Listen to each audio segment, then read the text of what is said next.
E o sentimento de 95% da população, eu poderia dizer que é o sentimento de 95% dos parlamentares. Nós temos, infelizmente, uma sensação de que algumas pessoas não conseguem compreender o que é o cargo de ministro de Estado. O ministro de Estado ele não representa um partido político, ele não representa uma ideologia, ele não representa um clero, não representa nem a direita, nem a esquerda, nem o centro, centro-direita, centro-esquerda. Ele representa a população. Ele executa emendas que são impostos pagos pela população do Brasil, independente das suas decisões ou posicionamentos políticos. E quando você observa que você tem um ministro que tem direcionamento dessas emendas, que trabalha com uma forma que nós consideramos escusa, totalmente contrária com aquilo que devemos ou esperamos de um ministro, e ele até agora não pediu para sair do cargo para poder, inclusive, poupar o próprio governo. Se o governo não tem nada a ver, como ele colocou na nota, o presidente Bolsonaro não tem conhecimento de nada, por que ele não pediu, então, para sair do cargo? Por que o Bolsonaro ainda não exonerou? Porque não tem argumento, é a voz dele, são palavras pesadas que demonstram total direcionamento. Quiçá há de se investigar a advocacia administrativa, se não for algo pior.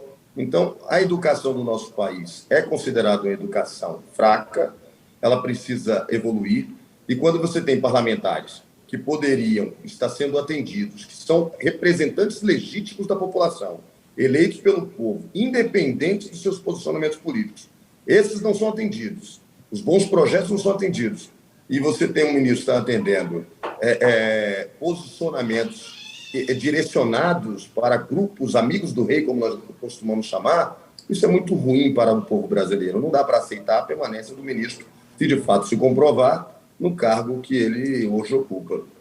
Hoje, essa chamada bancada evangélica avalia de que maneira? Pede já a demissão do ministro Milton Ribeiro? Já dá para falar isso, deputado? O nosso entendimento, pelo menos eu acabo de sair de uma reunião, vamos realizar uma reunião nesse sentido, e o sentimento é de que o ministro tem o direito, sim, de se esclarecer. Eu acho que é justo que o ministro dê seus esclarecimentos antes que a bancada se posicione, mas o sentimento individual é de que dificilmente o ministro tem argumentos que consiga reverter a sensação de que a permanência dele é muito danosa, até parlamentares que agora usaram a palavra na reunião da Frente Parlamentar Evangélica, como o Marcos Feliciano usou a seguinte expressão: ele contamina e mancha a imagem dos evangélicos de bem, porque fica parecendo que todos temos esse tipo de atitude. Isso não é verdade. Quem conhece, e é verdade, eu conheço os meus colegas, convivo com eles, eu defendo aqui com unhas e dentes que isso não é uma atitude defendida por ninguém, nunca foi. Sempre que a Frente Parlamentar Evangélica vai no ministro, leva todos os parlamentares que compõem a frente, nunca tentando dar privilégio para A, B, muito menos para amigos do ministro. Existe. A defesa é pelos pleitos, independente se esse pertence à base de governo ou não. O importante é atender a população. Então, eu acho que, mesmo que ele faça alguma explicação, que é digno, por parte da Frente Parlamentar, aguardar que o ministro manifeste, de forma propositiva, mas acho difícil ele conseguir reverter esse sentimento de que o ministro não tem capacidade para ocupar o cargo que ele se encontra hoje. Certo, então vocês vão dar esse prazo para que ele se explique. Hoje ele já tentou isentar, o presidente Jair Bolsonaro de qualquer responsabilidade, deputado. Enfim, o senhor acredita que tem como desvincular o nome do presidente depois do que o próprio ministro disse em áudio? Quer dizer, a situação do presidente ali, a imagem dele também fica, de certa forma, desgastada por conta do que disse o Milton Ribeiro? Eu acredito que o jeito que o ministro fala fica claro e evidente que é algo muito dele, muito decisão particular dele.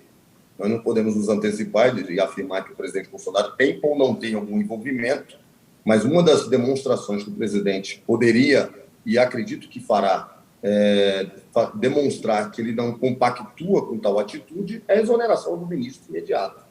Então, eu acredito que nas próximas 24 horas nós teremos esse posicionamento, espero temos por parte do presidente da República, independente dos problemas que eu já tive com o presidente e os dissabores, a gente sempre torce para que esse tipo de situação não seja algo generalizado, que tenha aí tentáculos maiores do que uma decisão unilateral por parte do ministro.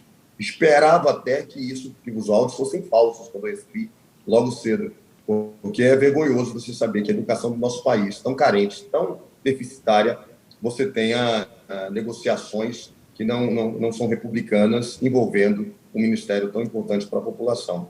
Então, eu mesmo, juro para você, apesar dos dissabores, eu torço para que não tenha nenhum envolvimento por parte do presidente, porque aí seria algo terrível para o nosso país.